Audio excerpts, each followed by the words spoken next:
Yes, yes, yes, yes, yes. Oh my gosh. I mean, come on.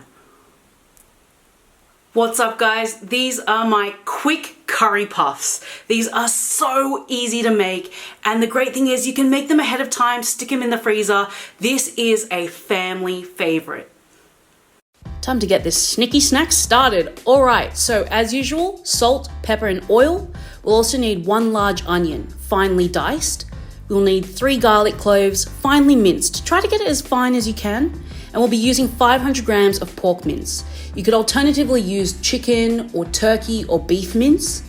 And for a vegetarian option, you could use really finely diced potatoes and peas that have been cooked till tender.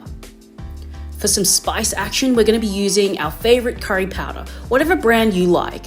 Use about 4 tablespoons, and it's got that warm, toasty flavors of cumin, coriander, that gorgeous turmeric color. It's just going to add so much flavor. We'll also be using some frozen puff pastry. Nothing easier, just buy a packet of it. You'll actually need about 4 sheets for this recipe, so it'll give you about 36 curry puffs. We'll also need 1 beaten egg, and we'll need some sesame seeds that have been toasted for garnish. Start with heating up 4 tablespoons of oil in a large frying pan. Then saute the onions for about 1 to 2 minutes, just till they get translucent. Then add in the garlic. Stir fry for another 2 to 3 minutes till you get some browning, just like this. And then we'll throw in the pork mince. Now it's really important that you use a spatula to break up the mince into little pieces. Just loosen it all up and just cook it through. So this will take about 2 to 3 minutes of stir frying. Now you can see that there's no pink left, it's cooked all the way through. Now throw in your spices. That curry powder is going to add some beautiful fragrance and color. Stir fry for another 2 minutes before you season with some salt and pepper. And then stir fry again until everything's really well mixed. You should get a beautiful even mixture just like this. And once it's done, you can transfer it all to a plate or a tray and just let it cool for about 20 to 30 minutes until it's cool to touch. In the meantime, defrost the puff pastry. Just leave it out at room temp for about 10 minutes. Then divide it into 9 equal squares. Now I'm going to show you 2 ways of folding these curry puffs. Firstly, you could use a circular cutter and you fill about half a tablespoon of filling into the center of that. You then fold it in half. And now you've got to be really careful with this. You've got to make sure that the edges are all really well sealed. So just pinch quite hard. Now you could leave it like this, and this is totally fine. But let's fancy this up a little bit. So we're going to pinch and fold. And my mum used to call this the earlobe dinosaur. So she'd say pinch like you're pinching an earlobe, then fold it over to make it look like a stegosaurus. It's pretty cool, right?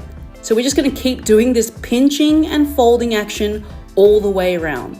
And eventually you get this really beautiful crimped shape. I actually don't do it this way though. I prefer using the full square. That way I'm not wasting any excess puff pastry, and I actually can be a bit more generous with the filling. So this is about a full tablespoon of filling into a square. I fold it in half into a triangle, and again, I'm really careful to make sure the edges are really well sealed, because you don't want the filling bursting out when it cooks. Now again, we're just going to follow that pinching and folding action. Pinch and fold it over. Pinch and fold it over. A little earlobe, a little dinosaur. A little earlobe, a little dinosaur. Thanks, Mum.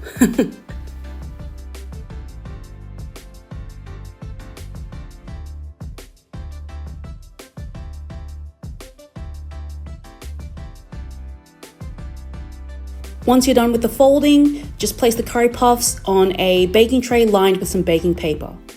Once you've finished with all the pastry and filling, you could freeze them individually at this point and then cook them next time from frozen. But I'm going to cook them straight away. So I'm using that beaten egg and I'm painting each of the curry puffs wall to wall.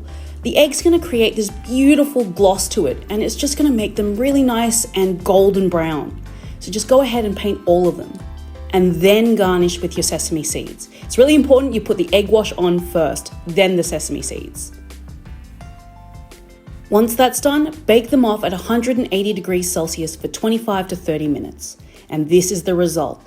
beautifully buttery, flaky, golden brown curry puffs. Just look at that. Irresistible. Go on, stack 'em high and spread the joy. Oh, that is a flaky, buttery parcel of happiness. Oh. That's a great filling ratio, and that's beautiful flaky pastry. That's just gorgeous.